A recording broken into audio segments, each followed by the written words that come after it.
And hello good people of the internet, it is I, Tommy Kelly, and this is Adventures in Woo Woo. And at this episode, I'm going to do some readings, some one-card readings, given to me, the questions were given to me by the patrons over on patreon.com.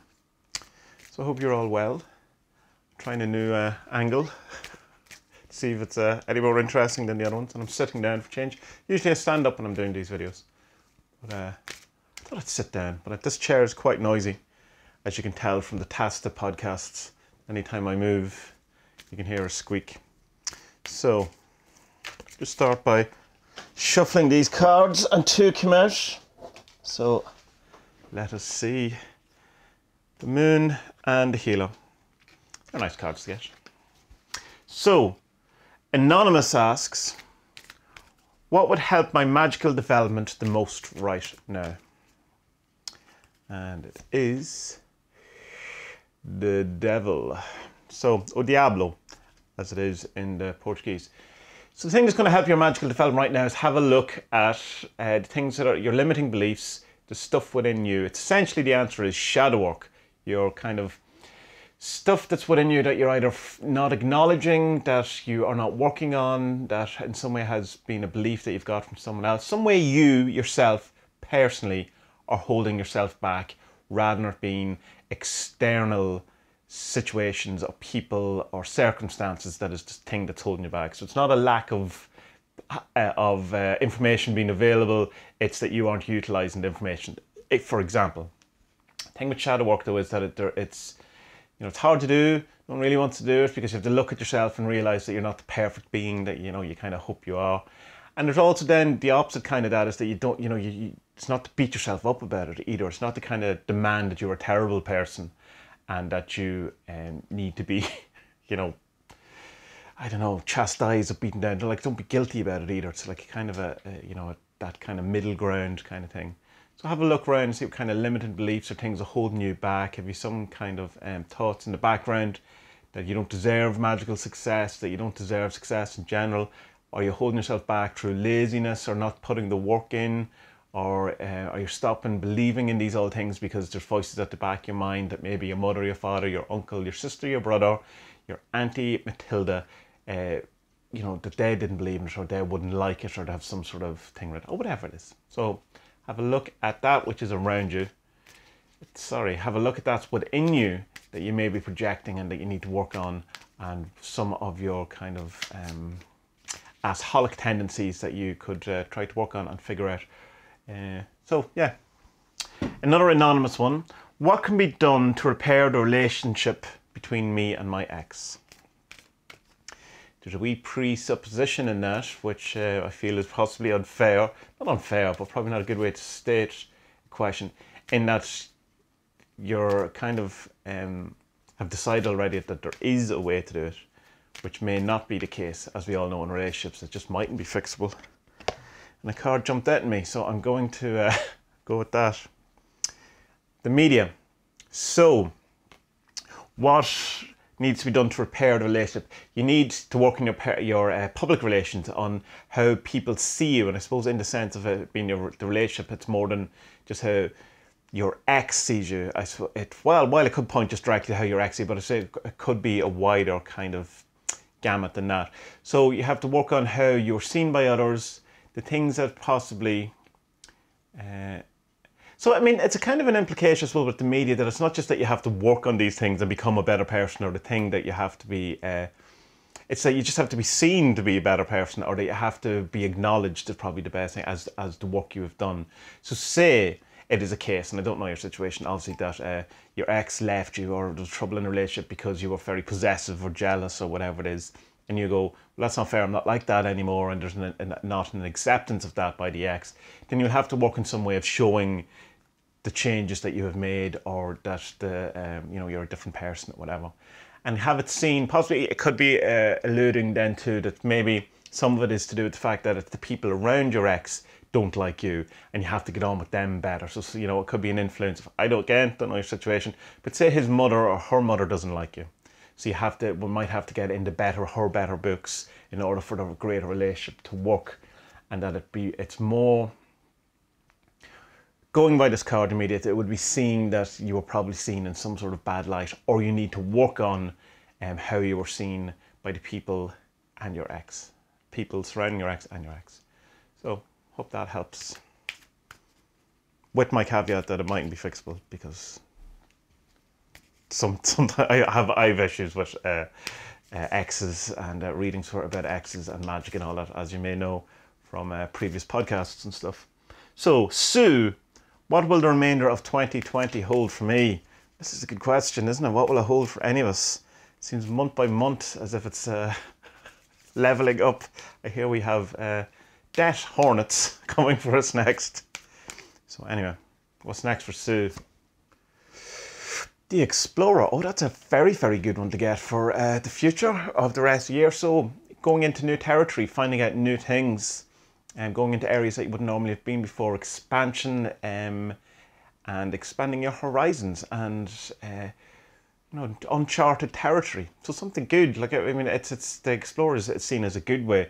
It's not, you know, it's like expansion. It's not kind of like a road opening in the sense that you need new opportunities. It's going in a completely different kind of more of what, you know, going out there. It's like man going out into the space, as the kind of card implies, and you know, the whole Star Trek thing of going out and exploring the galaxy and having adventures and new life and all that. It's, you know, all new, uncharted, happy adventures. So enjoy that. That sounds like great fun. Dean, how should I approach my next step in magic with a particular focus in Oneiriromancy, which I don't know what that is. Oneiromancy. I probably should know what it is, but I don't. And that goes behind just using sigils. So how should I approach my next step in magic? Okay. And there's the card that wants to be picked. The Master. So your next step in magic is to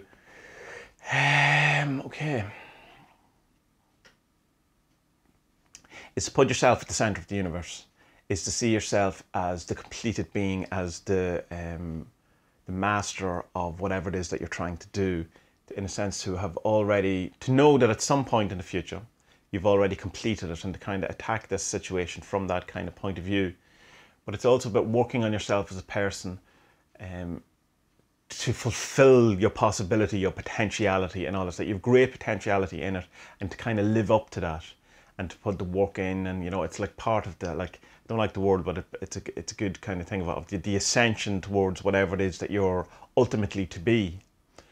And I would also suggest that the Master, that this next stage for you is like the right stage. You know what? Like, you could say that even taking the wrong way is the right way, given certain circumstances. But this is the right thing to be doing. This is the right next stage. This is leading to your perfected being. So. Yeah, that's all good for you, and good luck with that. And tell me what that Oneiriromancy is. I probably don't when you say it, but right now I don't. Rory, what do I need to do for my highest good right now? Okay.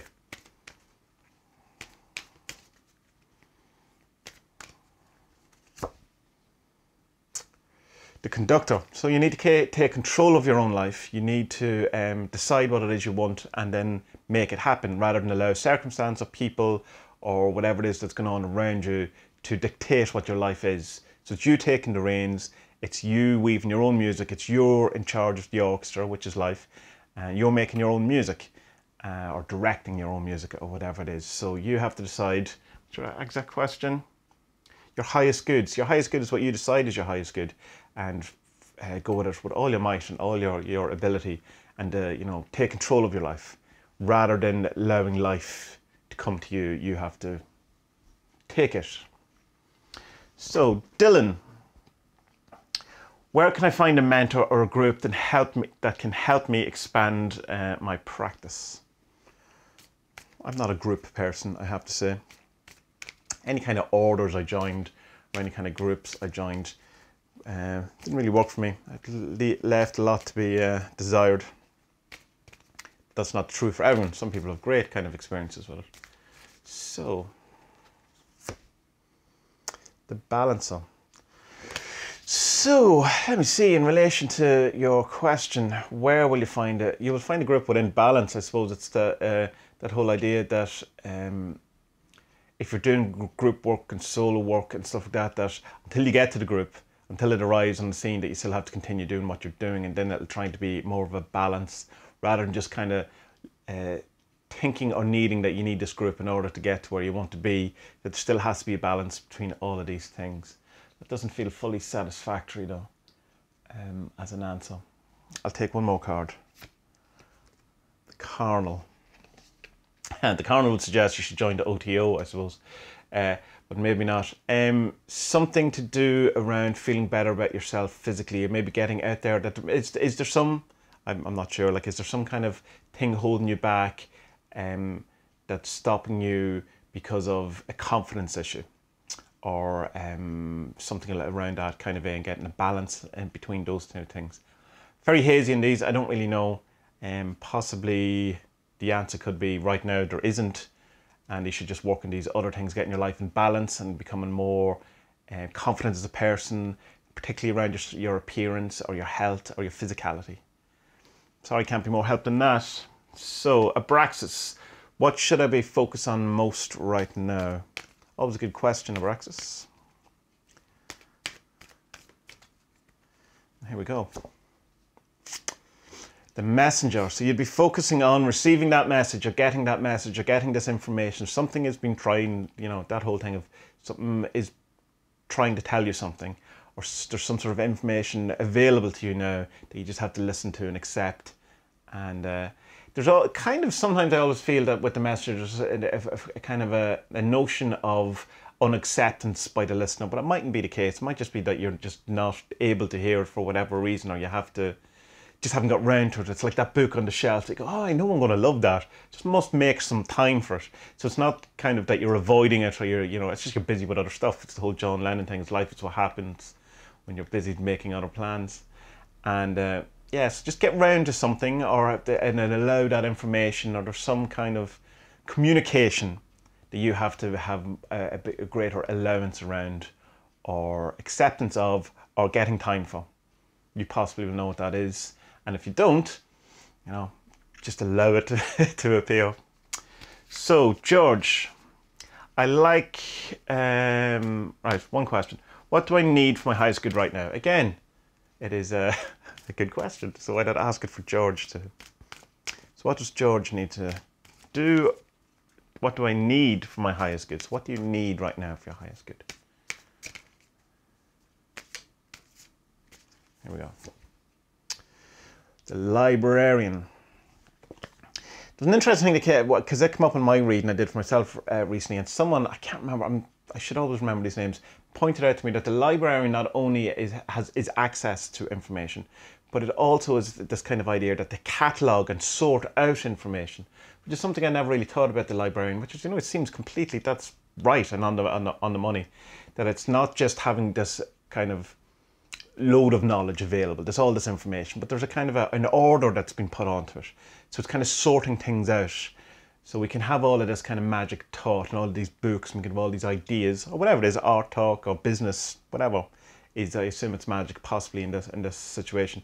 But then put some sort of order to it, some sort of way of keeping it all together, to, you know, correlate it all together into one kind of, not necessarily into one thing, but so that index it or sort it all out. So it's not just this whole disparate amount of information that's just all over the place, to kind of bring it together to make it a bit more coherent. So George, do you have a number of different things that are, you know, knowledge just thrown all around that you could possibly try to bring together, or in some way sort out, or